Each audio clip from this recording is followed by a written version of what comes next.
All right, back again with another movies I've watched.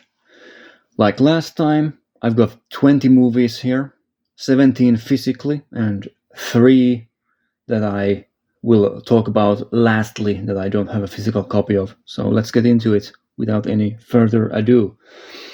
Starting off with probably, well, I don't know, there are many highly rated movies in these stacks, but one of the most highly rated films that I have here for this time, that is Nashville, Robert Altman's film. This is the Eureka release of it.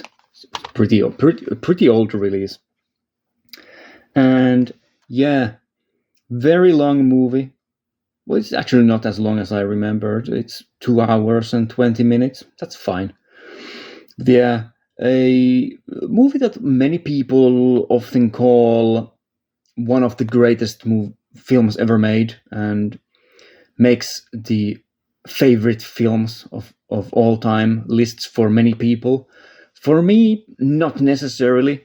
I thought it was really good, especially the ending.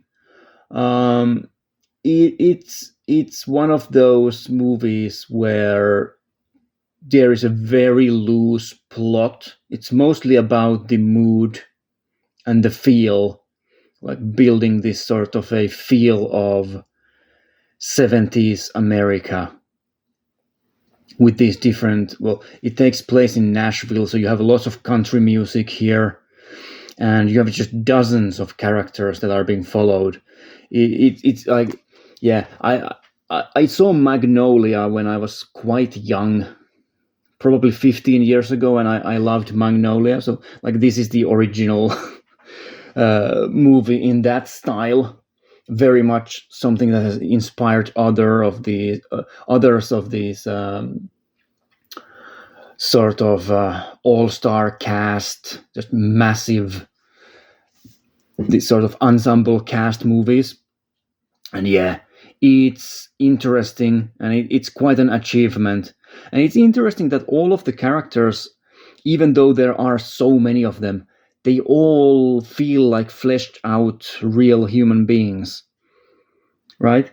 I mean, thinking of a movie like The Expendables, where you have all these great action stars, there's like 6 or 7 or 8 of them in one movie. Like half of them feel like they're like useless in that movie. Here you have over 10 characters, and they all feel like fleshed out full characters. It's really an accomplishment from Altman's part to be able to pull that off with such a large cast. Now, for me, why this isn't one of my all-time favorite movies immediately, I just don't really care about Americana, as you'd say it, or as you would call it. Like, you probably wouldn't say it like that because I'm not a native speaker, so I don't pronounce the words exactly like you would expect. But Americana, or whatever, however you say it, not my thing really. I really don't like country music and this sort of feel that the movie goes for. Sort of very, very free flowing. Like this movie feels like 2.5 hours of Free Bird by Lynyrd Skynyrd. Just have that song playing for 2.5 hours. It's like that vibe. And yeah, it's very topical as well, in the sense that it, like, the ending is quite shocking. Should I spoil it? Like, the movie is from 1970s, and if you haven't watched the movie yet, that's too bad. I'll talk about the ending, and after I've finished, I'll flip the case like this, so you'll know that if you don't want to get spoiled about the ending of a movie from 1975, just, plug your ears for a moment. Like the ending with the shooting in the like political rally, like, yeah, that has aged pretty well. Like, yeah, I can see that. It's some stuff like that has happened quite recently. Yes, I remember that. Yes, sure. So the ending is pretty interesting. I was kind of wondering while watching the movie, where is this going? Like, if this doesn't go anywhere, I don't understand what the big thing about this movie really is. But yeah, the ending kind of pulled it all together. So yeah, there's that. So yeah, Nashville, I'd give it like a solid 8 out of 10. Maybe if I rewatch it, it will maybe click more with me. But as it stands, good movie. I enjoyed it. An interesting film in many ways, and an accomplishment, especially with the cast. That's just an insane cast. Like, who did you have? You have Keith Carradine in here, right? Yeah, Keith Carradine, and you have. They don't name all of the actors here, but yeah, you have a lot of recognizable people here. There's also what is the name of the actor? The one from Shining, the wife from Shining. She's also here. Yeah, Shelley Duvall. It's listed here. I was just reading the names on top. Yeah, you have Shelley Duvall. You have Jeff Goldblum in this ridiculous side role. You have Ned Beatty in here. Just yeah, that's some good stuff. As far as Altman goes, I think The Long Goodbye is still like easily my favorite. All right, moving on to Shoot First, Die Later, Raro Video, Radiance Films release for the Raro guys. And yeah, it's a Fernando De Leo movie, and it's a pretty good one at that. It deals with police corruption. You have this young police officer who is very dirty, taking bribes and working with the mob. And then you have his father, who is also a police officer, but who isn't corrupt or dirty in any way. And you have this sort of juxtaposition between the two different generations and what they are willing to do and stuff like this. And because it's a Fernando De Leo movie, you have a bunch of shootouts that are really, really, really gritty, and people get shot in this movie. Yeah, so you can probably tell from the cover. That's a fantastic cover art. So yeah, not my favorite De Leo. I mean, The Boss is like, yeah, The Boss is fantastic, but I'd give it like a 7.5. It's a good one. Definitely worth checking out for anyone who's into Italian crime movies. Another release by Radiance. This is from the December lot, I think. The Ogre of Athens, directed by Nikos Kondoros. You should be able to tell that this is a Greek film from the name of the director and everything.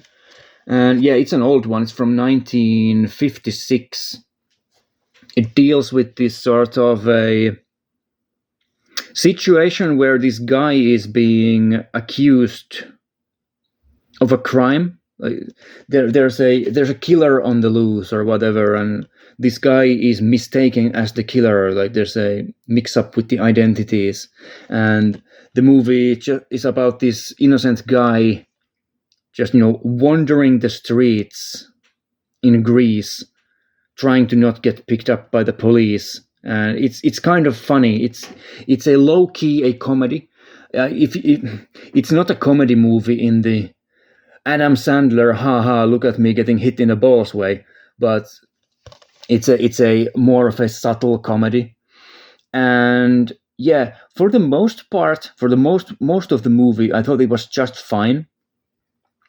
It's like engaging. There are some pacing issues with the movie. For example, in the like late opening, also in midsection of the film, there's a huge portion of it that takes place in this one like bar or tavern or whatever, and the movie just grinds to a halt for a really, really long time, and there are these dance numbers and whatever. It just takes way too long to get going, but the ending is so fucking good. It's so good. The ending, especially the last dance scene where you have these drunken men kind of stumbling around with this almost like tribal drum music in the background. with doing this like hypnotic dance. Very strange and very powerful. I did enjoy it quite a bit. And then in the end, where you have these like police roundups and everything that also connects with like Greek history, it's very political, the movie. There are special features about this, luckily, because I, I wouldn't have known about that too much. But yeah, there are all kinds of historical things being commented on in this film. And yeah, it was really interesting. I would only give it an 8 out of 10 because of the pacing problems and because like the last third of the film I think is much stronger than anything else in it. But yeah, it's a good watch. Definitely. Haven't seen many movies from Greece before, so always happy to check out something new. Next up, another Radiance release, which is The Betrayal. I think this came out in November. Directed by Tokuso Tanaka. It's a samurai film. It's an alright one at that. I thought it was pretty good. Now, the title of the movie is pretty misleading because the movie is not about the betrayal. It's about all of the betrayals. There are so many betrayals in this movie. It is absolutely ridiculous. Like everyone is getting betrayed one by different people. Yeah, but the main betrayal is like there's a crime, and this one guy who has nothing to do with the situation agrees to take the fall for it, to like uphold the honor of his clan because he's a samurai and so on. But then he gets betrayed because what he's being promised isn't delivered, and he's actually blamed for the crime, and people come after him and everything like that. So it's about this one guy trying to survive and fight back against fight back against everyone, his own clan, the opposing clan, everyone, because he was betrayed. And yeah, it's a good watch. I'd give it an 8 out of 10 as well. Next up, do I want to do another Japanese film immediately? Well, let's go for it. I watched Stray Dog by Akira Kurosawa. I haven't seen many movies by Kurosawa that aren't samurai films. But yeah, this one I picked up a while ago. One of his most famous movies. I don't want to call it a noir because it is a noir movie in the sense that it's a police movie about a guy, and there is sort of a femme fatale in there. Yeah, it's black and white and whatever, but it takes place during a heat wave. Everyone is sweating, and it has this really oppressive atmosphere because of it. So it doesn't have the feel of a film noir with these sort of nighttime shadowy alleys and whatever. It doesn't have that sort of feel to it. It's very good. It has Toshiro Mifune in it, who's always fantastic. He loses his pistol and is looking for it. And the search for the pistol is pretty desperate. And yeah, it's a good one. Definitely, like I've seen movies like PTU before, Lahaine as well. I mean, this is very much in the same vein, and definitely a movie that has probably inspired both of those, especially PTU, because it's basically the same storyline, just takes place during one night, and this one has like a longer time scale to it. But yeah, Kurosawa is so good. Like all of the shots, all of the framings, like everything has a meaning to it. It is so well directed, and Mifune is fantastic. So yeah, I'd give Stray Dog a 9 out of 10, with the possibility of upping that to a 10 out of 10 if I rewatch it at some point. Now, next up, some Hong Kong stuff. I watched the first 2 movies from the Infernal Affairs trilogy. I was really happy to find a copy of this, I think at this point, out of print Criterion set for these 3 movies for a reasonable price. And yeah, I saw The Departed, which is a remake of the first Infernal Affairs movie. I saw The Departed a long time ago, probably when it came out, so that would be 2006, 2007 maybe. I saw it then, and I remember liking it quite a bit, but not loving it. I should probably go back and rewatch The Departed at some point. It's such a long time I've seen it. I've only seen it once. But yeah, the original Infernal Affairs is ridiculously good. It's so good. It has this mole storyline to it with a police officer working as a mole in a criminal organization, and then a criminal working as a mole in the police force. And you have these two different moles trying to like kind of figure out who is the other mole because they don't know about one another at all. And yeah, it has Andy Lau and Tony Leung in it as the moles, the male characters. And they are they're the best of the best when it comes to Hong Kong actors. You also have Anthony Wong in here, who's a fantastic actor. One of my favorites of all time, not just from Hong Kong, but just in general. For all of the crazy horror movies that he did, but also this more mainstream stuff, this action movie stuff that he was in. And yeah, it's so good. Directed by Alan Mak and then Andrew Lau, not Andy Lau, but Andrew Lau. It's a different person. And yeah, Alan Mak, so good. So good. He is one of the people who directed Long Arm of the Law, if I'm not mistaken, which are both of those movies. 1 and 2 are some of my favorites of all time from Hong Kong. And yeah, the first movie is so good. It's so well paced.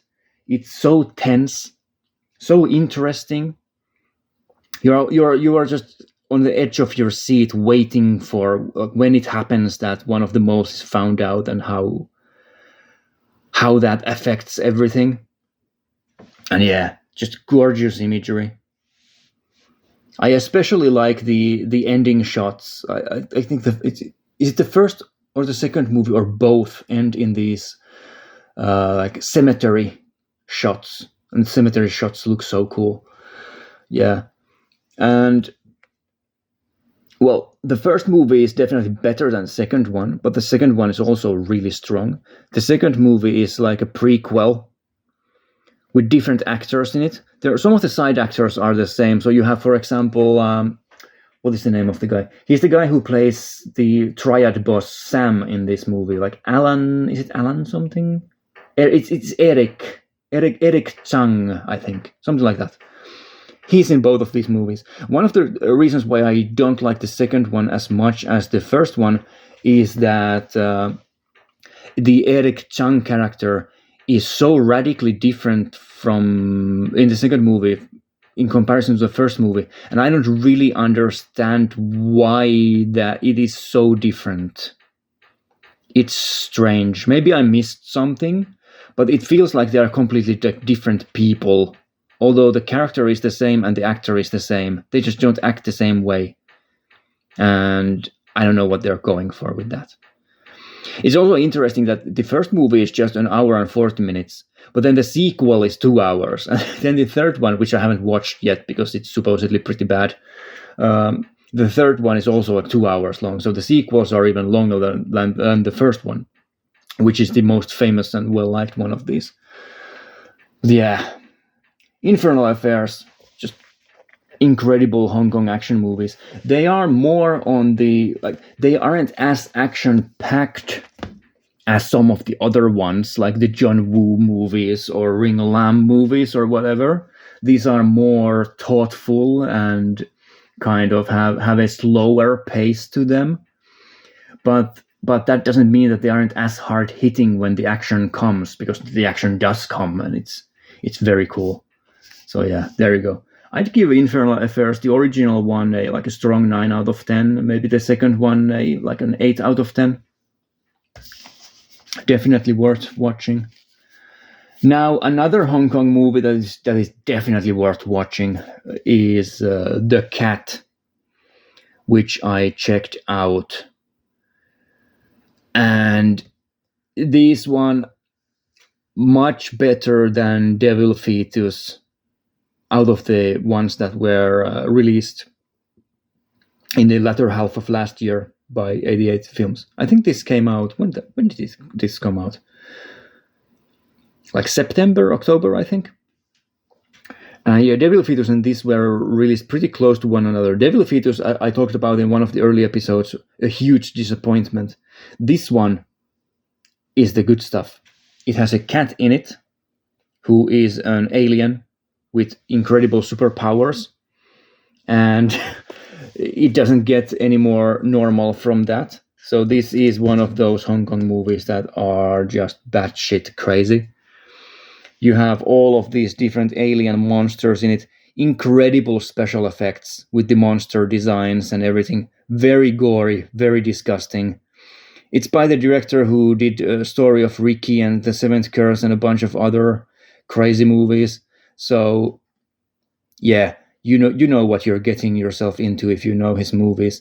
And the special effects are so good. They are so good. They are so well made. These alien, like vine monsters with these gory mush in them. It's disgusting, but it's really cool. It's really, really, really cool. And the sci-fi parts are so strange with the alien cat and everything. You have these really cheesy special effects with with these laser lights and whatever. It's so dumb. And the cat is just flying in the air, and oh, it's so good. It's so good. It's so good. Like the ending shots with the cat and the woman flying through the air. It's so cheesy, but so good. It's so much fun. And yeah, it's just a great time for anyone who's into this sort of weirder side of Hong Kong. Another 88 Films release, The Cat.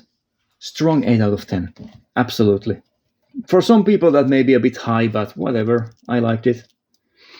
Next up, another of my guilty pleasures is cheesy Italian fantasy films. I talked about this movie briefly in a pickups video, but The Barbarians. Warriors, conquerors, heroes, The Barbarians. So much fun. So much fun. Has a great cast with Berryman in it, Michael Berryman. And then the main guys, the Barbarian brothers. So dumb. It's so dumb. Peter and David Paul. Like these, if you like oiled, muscly men who have clearly done too many steroids in their time, this is a great movie for you. So these Barbarian brothers, their tribe is slaughtered, as usually goes in these sort of movies, but they survive. And they grow up and they are trained into becoming gladiators, and then they like escape and try to avenge their tribe. And you know how it is. It's like the storyline is nothing to write home about. It's very basic. It's directed by Ruggero Deodato, which is one of the reasons why I picked this Blu-ray up, because he is the guy who did Cannibal Holocaust. So I'm interested in anything that he does. Is this movie as rough as Cannibal Holocaust? Absolutely not. This is more on a comedic side.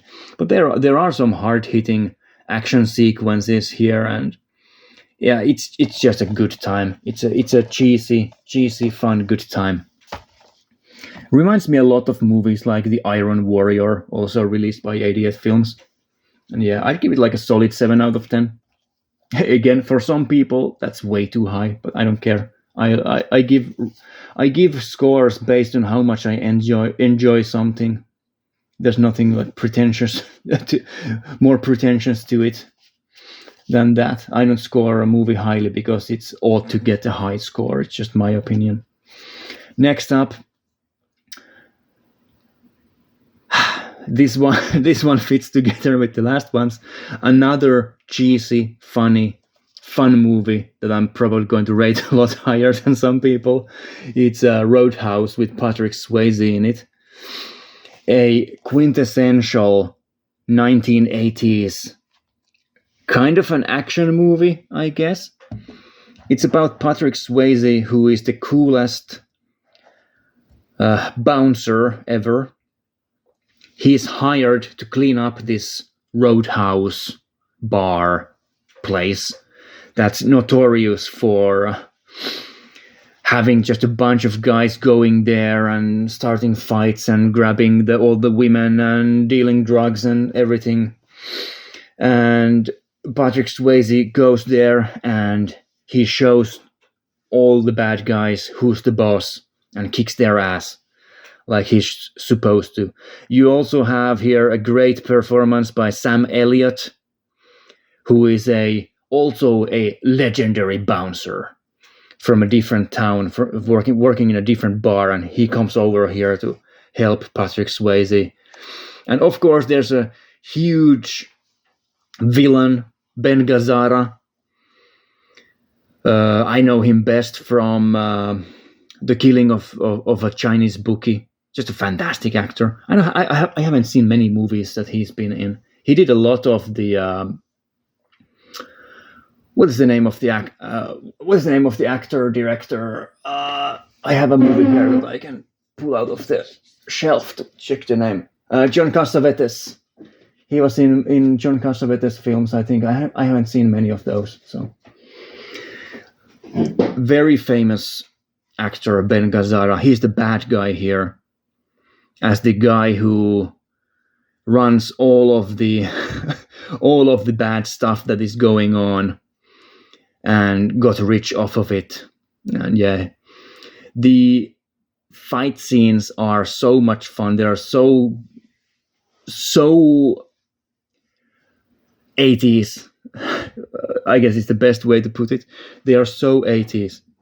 These bar fights with people getting thrown like through tables and getting hit with bar stools, and the final action set piece in Ben Gazzara's mansion with all of the stuffed animals, not stuffed animals, like all of the taxidermy animals, let's put it that way, is so it's so unique and memorable. Like this movie, even though it's not necessarily great, like the storyline is exactly what you would expect it to be. There's a love interest and, whatever. Patrick Swayze does yoga outside during a sunrise, and yeah, it's exactly what you would expect, but it's so memorable. It's so much fun. So yeah, I'd give Roadhouse a solid 7.5, 7.5. Deserves it. I know many people who like Roadhouse even more than I do, but like it's a movie that you just can't hate it. Like if you watch Roadhouse and you hate it, you hate life. It's such a fun movie. Right.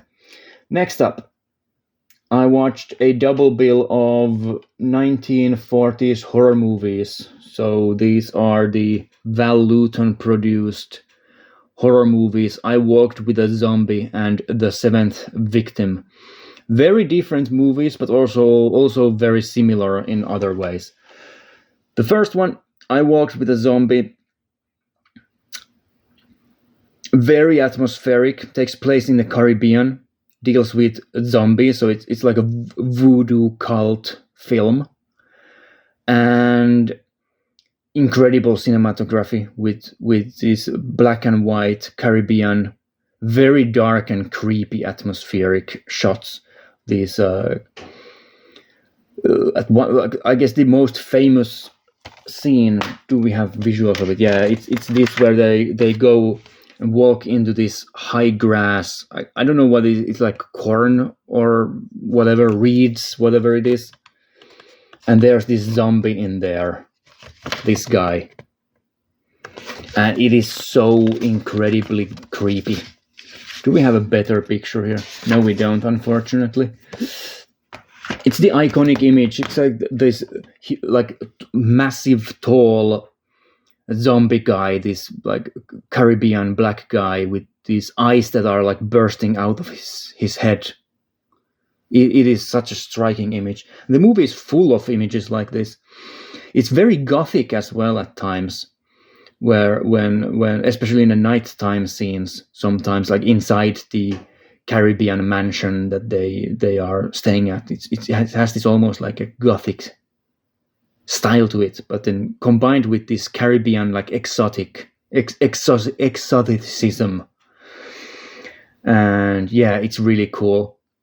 These are very short as well, like 69 minutes for I Walked with a Zombie, 71 for The Seventh Victim. Yeah, very good. Jacques Turner as the director. I do prefer Jacques Turner's Cat People? Yeah, Cat People. I do prefer that one. Just because it's a bit more quick moving movie. I Walk with a Zombie is maybe a bit too slow at times. It kind of takes a while to build up, but then when you do get to the voodoo cult ritual stuff in it, it's very strong. And then The Seventh Victim, it's directed by Mark Robson, who's another of these Val Lewton, like people that Val Lewton wanted to work with. And Seventh Victim is an incredibly dark horror movie. It feels very much like Carnival of Souls, where it feels like you have these characters who you're kind of wondering, like, are these people even alive? They're kind of like floating around like ghosts. And it doesn't seem real. It has a very unreal, unnatural atmosphere to it. Very interesting, very strong. Also ends in an incredibly depressing note with the news and everything. And yeah, I enjoyed both of these quite a bit. I'd give both of them like a solid 8 out of 10. They aren't my favorite 1940s horror movies by a long shot, like Cat People, for example, and Carnival of Souls, and some of the other ones I do rate higher than these, but very strong. It kind of depends on your mood as well. I wasn't necessarily in the best possible setting when I watched them, because I had just, I watched them after having finished a long day at work and whatever, so it didn't necessarily work the best because of that for me. I just needed something short to watch before going to bed. And these movies are very dreamlike and have this hazy quality to them. So it's probably better to watch them when you aren't as sleepy as I was. So maybe I would rate them higher if I watched them under different conditions. But yeah, good stuff still. Next up, we are moving forward with a brisk pace. I only have 5 movies here physically, and then the 3 short ones that I don't have a physical copy for. So maybe we'll get to finish this in less than an hour this time. Next up, I have a 4 movie collection here. I watched all of the Lethal Weapon movies, which was a rewatch for the first one, and then the second, third, and fourth I don't think I've ever seen, at least not in full. Yeah, legendary action movie series. This is a Nordic Blu-ray, by the way, if you're wondering what is this mess that you're looking at. This is a Nordic Blu-ray. I'll put it like this here. Lethal Weapon. I really like the first movie. It is easily my favorite out of the 4. Very dark. Like, it starts with Mel Gibson trying to shoot himself in the mouth with a revolver. It's very dark, both in the sense of the picture itself, because it like they purposefully use a lot of nighttime shots to kind of reflect the feel of the characters, feelings of the characters. But yeah, it's a great movie. Mel Gibson is so good. Danny Glover as well. One thing that I didn't remember about the first movie is that Danny Glover is basically the main character in the first movie. Like, his family and like the family life and everything is very prominent in the first movie. And Mel Gibson is almost more like a side character. I guess you could argue that they are both main characters in this. Like, it's a buddy cop movie, so you kind of have 2 main characters. But Danny Glover feels more like a main character in the first movie, which is very cool because Danny Glover didn't get many main roles I mostly remember him as a side actor, but yeah, he did like Predator 2 and whatever, like some movies where he was like the main action star, and he's really good. He's really good. I like Danny Glover a lot, and his family is great. All of the family members are in all of the movies, which is really fun. So you kind of have this continuity between the movies, where Danny Glover's family is there and the kids have grown up once you get to the fourth movie and everything. It's really fun and endearing. And just in terms of the action, this is the great era of American action movies. So the first one is from where is it from? 1987, and yeah, it's so hard hitting, the action sequences, the gunfights, and everything.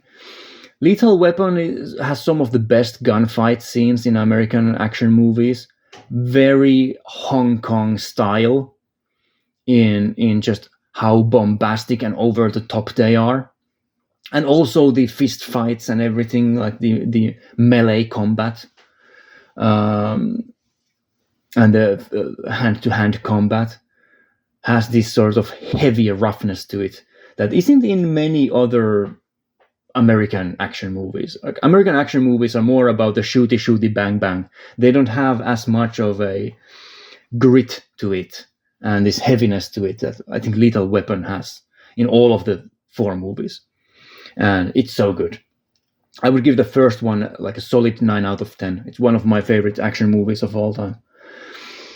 The second one, which again, I don't remember seeing it from start to finish in its entirety ever before, but I could be wrong about that. The second one is really strong as well. Now we have Mel Gibson in it. The second, Mel Gibson as the main character, he's in all of them, obviously, but now he's sort of like firmly in the main character role. The second one is probably the most memorable of the four movies, just because it leans very heavily on the comedic side of the series. So it's not just dark and gritty, like police drama and action. These are very much comedy films as well. And the second one is the funniest one of them. It's the one with the South African diplomat as the main bad guy. And it is so hilarious. Like the scene where Mel Gibson destroys the hillside house of the South African people. It's ridiculous, and the destruction of the building is so cool as well. And yeah, it's like these South African apartheid era people are just being compared to Nazis left and right, just constantly being talked about as Nazis. They all have short blonde hair and blue eyes, and it's kind of silly. And it's really fun. I like the second movie a lot as well. And yeah, has a great love interest for Mel Gibson with the South African blonde woman who's I can't remember the name of the actress. I can probably try and look for the name on the back cover. It's probably right there somewhere. Is it Patsy Kensit? Maybe. But yeah, the second movie also, oh boy. One of the negatives, one of the reasons why I don't like it as much as the first one, it's not about the silliness or the comedy of it. It is, it's one of the side characters, because they introduced in the second movie Joe Pesci as a side character, as this sort of a swindler guy who kind of he kind of latches onto Mel Gibson's and Danny Glover's side and is purposefully being incredibly annoying. He's just constantly talking in this really annoying Joe Pesci style of high-pitched talking, and he's used a lot in the comedy in the second movie, also in the third movie, and again in the fourth movie. But he's maybe a bit too over the top for my taste. Like they maybe went a bit too far with the comedy stuff. as opposed to something like Beverly Hills Cop, which is also comedic and then has the hard-hitting action stuff. But I think Beverly Hills Cop kind of walks the line maybe a bit better than the more comedic later Lethal Weapon movies. So yeah, I would give the second Lethal Weapon movie like a strong 8 out of 10 still. It's really fun. Now the third movie I think is the weakest in the series, easily the weakest in the series. It's the one where the bad guy is the crooked cop. It's kind of weird because the bad guy, he kind of isn't in the movie for most of the part. He appears every once in a while, but then he disappears for 10 minutes, 15 minutes, and then he's back again. And I have no idea how this bad guy is pretty badly written. I have no idea how he works as a police officer when everyone knows that he's crooked and that he is just a criminal. But he still works in the police force for a really long time, even though everyone knew about it. It's kind of strange. And the movie is very poorly paced. The action sequences aren't as fun as in the other movies, I don't think. They are kind of all over the place, and the script just doesn't make much sense. Just people just, they appear and disappear and reappear, and whenever the plot needs it, they come back and then someone gets shot and whatever. And it just doesn't really work as well as the other movies, in my opinion, in the series. So I would give the third one maybe like a 6 out of 10. It does have a lot of explosions in it, and it is a enjoyable action movie, definitely. But it's just kind of, it just doesn't fit. And then Joe Pesci in the third movie, so obnoxious. Like they made him go way, way, way over the top in the third movie, even more so than in the second one, which is kind of a negative for me. So yeah, like a 6 out of 10. Then the fourth one, which a lot of people don't like at all, which I don't understand because I think it's very underrated. I like the fourth one a lot. It has Jet Li in it. As far as I remember, it was Jet Li's first Western movie that he did. So it has a cultural importance in that sense. Jet Li is a very good villain as this sort of a Chinaman who doesn't speak much, but has this sort of rivalry with Mel Gibson. And it is the craziest movie in the series. I guess they wanted to blow people's minds immediately at the opening, or in the opening sequence, and kind of prove that, yeah, this movie is from 98. So it's 11 years after the first one. They kind of wanted to prove that, yeah, we're back and we are coming back with a bang. Because the movie starts with an action sequence where a guy is just walking around the streets in heavy armor and a flamethrower, just destroying everything. And they probably used more budget for the opening sequence in this movie than many other movies of this era had for their entire budget, because there are so many special effects and everything in the opening of the movie. It's ridiculous, and it doesn't let up the action. It continues in this crazy manner all the way to the end, with the end fight sequence, which was really fun, because usually in these movies Mel Gibson and Danny Glover fight by themselves. So they are in the same place, in the same situation, but kind of doing their own thing. They have different opponents. But in the fourth movie, in the end, it's Danny Glover and Mel Gibson versus Jet Li. And Mel Gibson and Danny Glover both are doing the "I'm too old for this shit" catchphrase stuff that Danny Glover is known for from the first movie onwards. That they both feel like they are too old for this shit.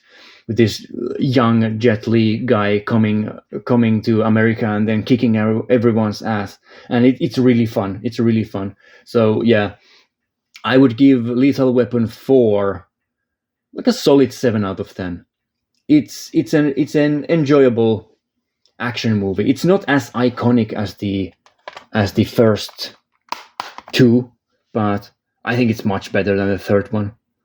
And also, Joe Pesci is again in the fourth movie. He's again really annoying, but there's a really cool emotional payoff at the end of the movie for the Joe Pesci character. Like, he is redeemed in this movie.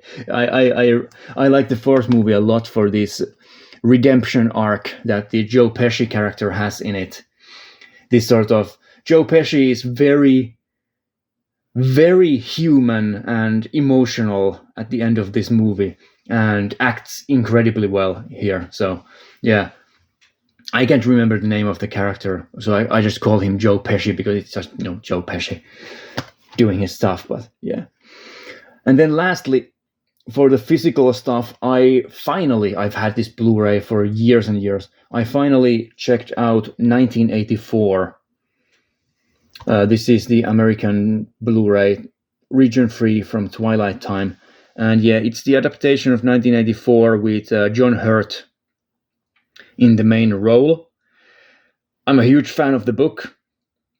I kind of find it sad that it is so well known, the book 1984, that people have started kind of memeing on it. And some people have started like dismissing it, like it isn't some piece of great literature because it's popular, I guess. And people reference it constantly. Like how modern society is Orwellian and whatever. I find it kind of sad because the George Orwell, he's one of the all-time great British authors. So good, not just 1984, but his like war reporting and the essays that he wrote, shooting an elephant and those like essay compilations. I have a couple of them in my bookshelf, and then like Catalonia, or whatever it's called in English.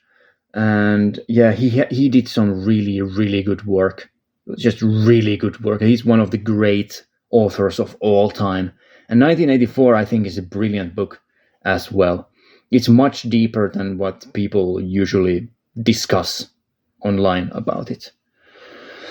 There's so much more to it than just the political stuff that he deals with. And one of the reasons why I'm not a huge fan of this movie as an adaptation is because it focuses a lot on that political stuff and kind of dismisses some of the other themes, largely, like the human connection stuff and everything that the book deals with. In the book, there are many sequences where the main character and this woman who he has a love interest with, against the rules of society, like they go into the countryside. There is a lot of focus in the book on the countryside and going there, and the juxtaposition between the countryside and the city, and the freedom that they have in the countryside opposed to the oppression that they feel in the city. And that, like, of course, like, you cannot make this movie into a 3-hour long epic, I guess. This is just a basic 1 hour and 50 minutes. But still, I kind of wish they would have focused more on the main character from different angles, and not just the, I work in this office and I change history by distorting it and it makes me sad stuff. And yeah, it's also kind of strange how different the pacing is in the movie and the book. Because in the movie, many things are left unexplained, really. It's like things just kind of happen.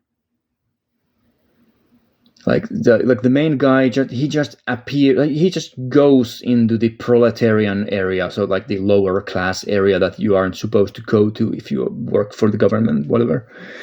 He just kind of wanders there for no reason, and then he rents an apartment for seemingly kind of no reason.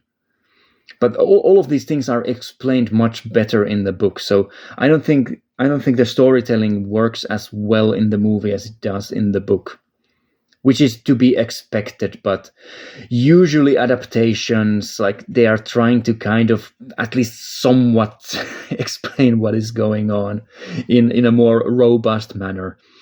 And then the romance between the male and the female, it happens too abruptly, and then it ends too abruptly, so you don't really get this sort of an emotional connection to the characters as you would in the book.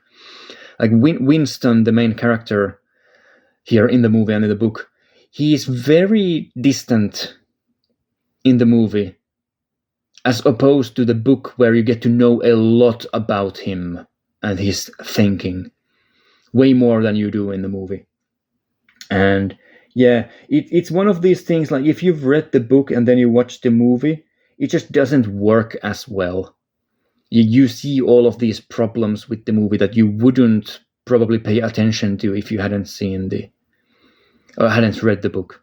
So yeah, those are my main issues with the movie. And then in the end, there's the torture scenes and everything. They spend a lot of time on them, and that's cool, because they do a lot of really neat visual things here that you couldn't do with the book. Like Winston being tortured, and then like cutting between his reality and then the fantasy world that he kind of pictures himself being in. Like you can't really do that in a book, so I do appreciate those decisions they made with the end parts of the movie. But yeah, also the great line from the book, if you want a picture of the future, imagine a boot stamping on a human face forever. I think the actor who plays the torturer, Richard Burton, I think he flubbed that line really badly. It doesn't land at all. So that's disappointing. Yeah, I would still give 1984 like a solid 8 out of 10. It's an alright adaptation. Now, 3 movies that I don't have a physical copy of. I'll do this really quickly, so we get to finish in less than an hour. I watched 3 kids movies, not by myself. There were other people involved, but still. I watched the Finnish comedy film Ricky Rapper and Cool Wendy, which is kind of a early 2000s kids movie from Finland, aimed at, let's say, 10-year-olds, around that age. 10 to 14-year-olds maybe. And it's actually pretty funny. I did enjoy it way more than I was expecting to enjoy. And some reasons why I like it is that there is, again, like in many kids movies, there is content in it that is clearly aimed at the parents. So you have here, for example, the incredibly cheesy and over the top and ridiculous romance plotline with the grandmother, and just this the most generic Finnish old man you could ever imagine. This really dumb romance plotline. It was very, very entertaining. They also use a lot of visual effects in this movie that are so poorly aged that I found them hilarious.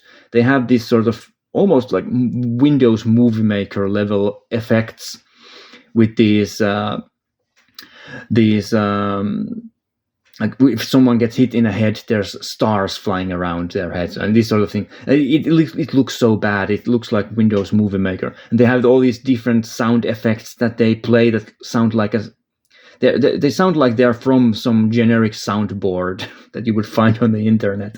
It's so dumb, it's ridiculous, but it's kind of funny. So yeah, I would give Ricky Rapper and Cool Wendy maybe a high 5 or a low 6. It was for a dumb kids movie. It was pretty fun. and the kids enjoyed it as well. Not my own kids. I don't have kids, but family kids. I also watched a childhood favorite of mine, one of the great animated films of all time, which I'm still sad that I don't think it has Blu-ray at all. It does have a DVD, which I don't own, but Comet in Moominland, which is a 1990s animated film. It's an anime film. It's from Japan. It's a Moomin film, and it's legendary around these parts because obviously Moomin is a Finnish creation by Tove Jansson, the Finnish-Swedish author. And Comet in Moominland is so much fun. It's so good. It's a ridiculous story. There's a comet that is coming, and people are afraid that it will destroy the whole world. And the Moomins are kind of like, they go on this adventure, some of them, where they go to this what is it called? What is it called? Like the building where astrologists are like doing their research, and they have this massive telescope to look into the sky. What is it called? I can't remember the word, but you know what I mean. Like they go on this massive journey across the mountains to get there. There's all kinds of adventures that they go into, and then you have the muskrat character, the philosopher, the doomsday philosopher Muskrat. He's such an iconic character, one of my favorite characters of all time in anything. And you have the ending bit where the Moomins go into a cave with all of their belongings, and it's hilarious. It's really funny. It's really dark.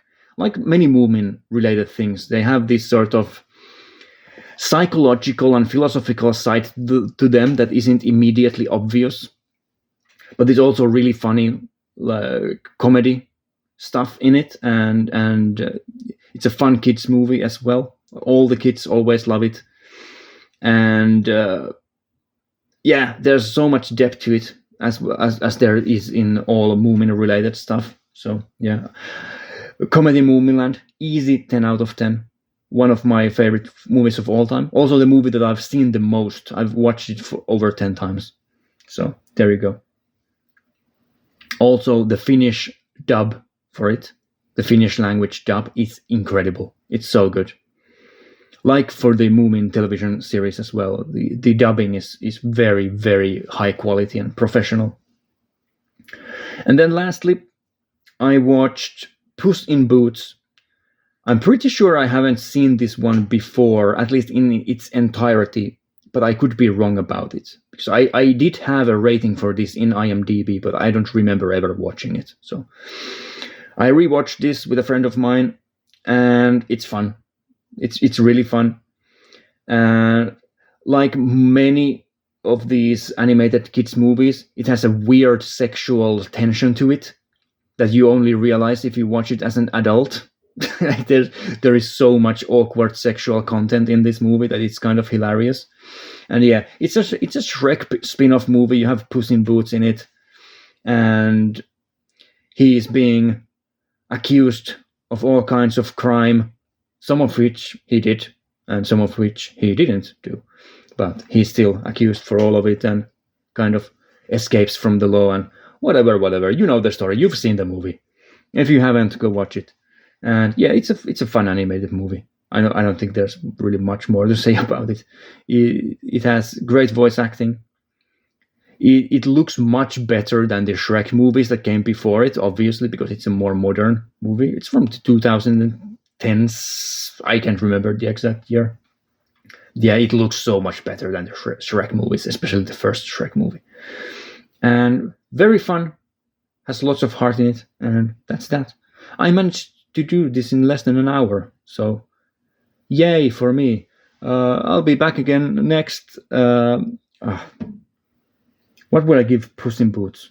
Like a low 7, a solid 7 out of 10, I guess, maybe something like that.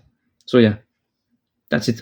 I'll be back again next week with something else, and bye.